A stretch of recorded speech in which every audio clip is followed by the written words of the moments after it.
السلام علیکم ورحمۃ اللہ۔ میرے ملت کے نوجوانوں، بزرگوں اور دوستوں، میرے ساتھیوں، کل میں نے آپ حضرات کو حضرت یونس علیہ السلام کا قصہ سنا رہا تھا۔ آج میں پھر حضرت یونس علیہ السلام کا قصہ سنانے جا رہا ہوں۔ حضرت یونس علیہ السلام جب اپنے قوم کے لیے اللہ تبارک و تعالی سے بد دعا کر دیے تو وہاں سے وہ نکل گئے، کیونکہ جس علاقے میں، جس قبیلے میں، جس محلے میں اللہ کے رسول رہا کرتے ہیں وہاں پہ عذاب نازل نہیں ہوتی ہے، اسی لیے حضرت یونس علیہ السلام اس جگہ سے چلے گئے۔ اور جانے کے بعد جب 2 دن یا 3 دنوں کا جو وقت تھا، اس وقت کے قریب جب پہنچا یہ وقت، تب جا کر کے آسمانوں پہ ایک گھنی ڈراؤنی سی بادل آ گئی۔ حضرت یونس علیہ السلام کے قوم ڈر گئے، گھبرا گئے، کیونکہ ان کو پتا تھا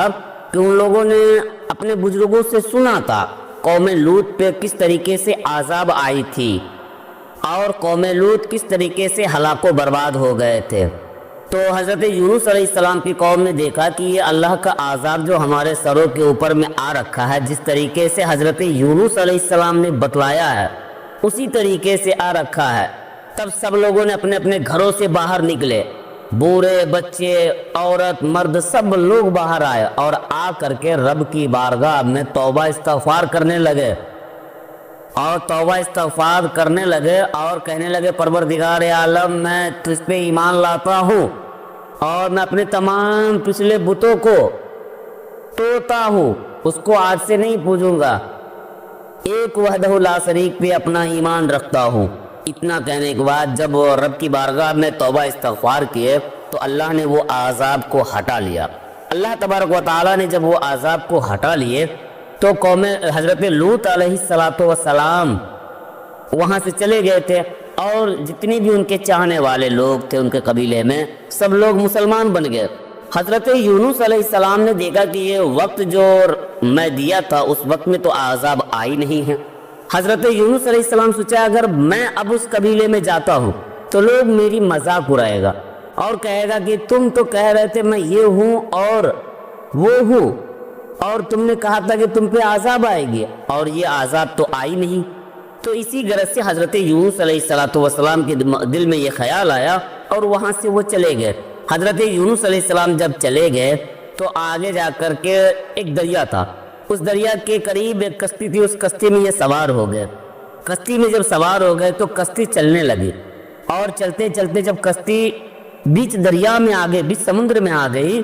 تو کشتی ڈگمگانے لگی، ڈوبنے کے قرار پہ آ گئے۔ تو سب لوگوں نے کہا، اے لوگو سنو سنو، جس کے پاس جو بھی سامان ہے ضرورت سے زیادہ وہ سامان کو ہٹا دے، پھینک دے، دریا میں پھینکے۔ جب سب لوگوں نے اپنے اپنے سامانوں کو پھینکا، پھر بھی وزن کے حساب سے کمی نہیں محسوس ہو رہا تھا، پھر بھی لگ رہا تھا کشتی دریا میں ڈوب جائے گی۔ تب لوگوں نے کہا کہ ایک کام کرتے ہیں، اس میں کچھ لوگوں کو اتار کر کے پھینکنا پڑے گا دریا میں، اس کشتی سے اتار کر کے پھینکنا پڑے گا۔ حضرت یونس علیہ السلام اسی کشتی پہ موجود تھے، تو سب لوگوں نے مشورہ کیا، مشورہ کر کر کے چیٹ نکالا، جو ایک طریقے سے پنے پہ لکھ کر کے اس میں سے کوڑا نکالے، کوڑا نکال کر کے سب کا نام لکھا اور اس کو سب لوگوں میں تقسیم کیا، جس کا نام نکل جاتا تھا اسے دریا میں کودنا تھا۔ تو اللہ کا کرشمہ دیکھو کہ اس وقت حضرت یونس علیہ السلام کا ہی نام نکلا۔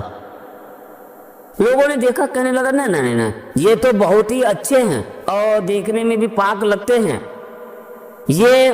ان کا نہیں ہو سکتا۔ پھر دوبارہ جب چیٹ نکالا گیا تو دیکھا پھر بھی انہی کا نام آیا۔ تب لوگوں نے سوچا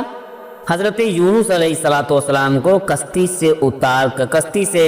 دریا میں انہیں پھینک دیا گیا۔ جب دریا میں پھینکا گیا تو اللہ تبارک و تعالی نے سمندر کی سب سے بڑی مچھلی، اس مچھلی کو ان کے قریب بھیجا اور اس مچھلی کو حکم دیا کہ تم اسے نگل لے۔ حضرت یونس علیہ السلام کو وہ مچھلی اپنے پیٹ میں لے لیا، اور اس پیٹ میں کئی بزرگان دین نے بتلایا ہے کہ 3 دن 21 دن، بعض نے بتلایا کہ 41 دن 40 دن کے قریب حضرت یونس علیہ السلام 40 دن تک اس مچھلی کے پیٹ میں رہے تھے۔ وہاں پہ انہوں نے رب کی بارگاہ میں ایک دعا کی تھی، جو دعا ہے کہ لا الہ الا انت سبحانک انی کنت من الظالمین، پروردگار عالم کی بارگاہ میں۔ اور انہوں نے یہ دعا کی، اس کے دعا کی برکت سے اللہ تبارک و تعالیٰ نے ایک روز مچھلی کو حکم دیا اور مچھلی دریا سمندر کے کنارے آئے۔ حضرت یونس علیہ السلام مچھلی کے پیٹ سے باہر آئے، اور جب پیٹ سے باہر آ گئے تو اللہ تبارک و تعالیٰ نے اس سمندر کے قریب ایک کدو کا درخت نکلوا، درخت کو اگایا، کیونکہ کدو کا جو درخت ہے اس میں دیکھیے گا آپ کی پتے جو ہیں ان کے بہت بڑے ہوتے ہیں اور ملائم ہوتے ہیں۔ تو کدو کا درخت نکالے، ان سے وہ اپنے جسم کو ڈھک رہے تھے، اور ایک جنگلی بکری جو تھی وہ بکری کو اللہ نے حکم دیا اور وہ بکری آتی اور حضرت یونس علیہ السلام کو دودھ پلا کر چلی جاتی، کیونکہ حضرت یونس علیہ السلام کا جسم جو ہے وہ مچھلی کے پیٹ میں رہنے سے بڑا ہی کمزور ہو گیا تھا، چمڑے جو تھے وہ نازک ہو گئے تھے۔ اس کی وجہ سے اللہ نے وہ کدو کے درخت کو اگائے، درخت کو پیدا فرمایا، اور بکری کو حکم دیا کہ آپ جا کر حضرت یونس علیہ السلام کو دودھ پلاؤ۔ حضرت یونس علیہ السلام جب تندرست ہو گئے تو میرے ملت کے نوجوانوں، اب آپ بتلاؤ، حضرت یونس علیہ السلام جو وظیفہ پڑھے تھے مچھلی کے پیٹ میں، اللہ تبارک و تعالی نے اس وظیفے کے بارے میں ہمارے آقا حضور اکرم جناب محمد الرسول اللہ صلی اللہ تعالی علیہ وسلم نے ارشاد فرمایا کہ یہ وظیفہ اور اس دعا کو جو بھی انسان اپنے پریشانی کے عالم میں پڑے گا اس کی وہ پریشانی فوراً دور ہوگی۔ ہر مصیبت دار لوگ، جتنے بھی جو دنیا میں مصیبت والے لوگ ہیں، اگر اس وظیفہ کو، اس دعا کو پڑھے گا تو یقیناً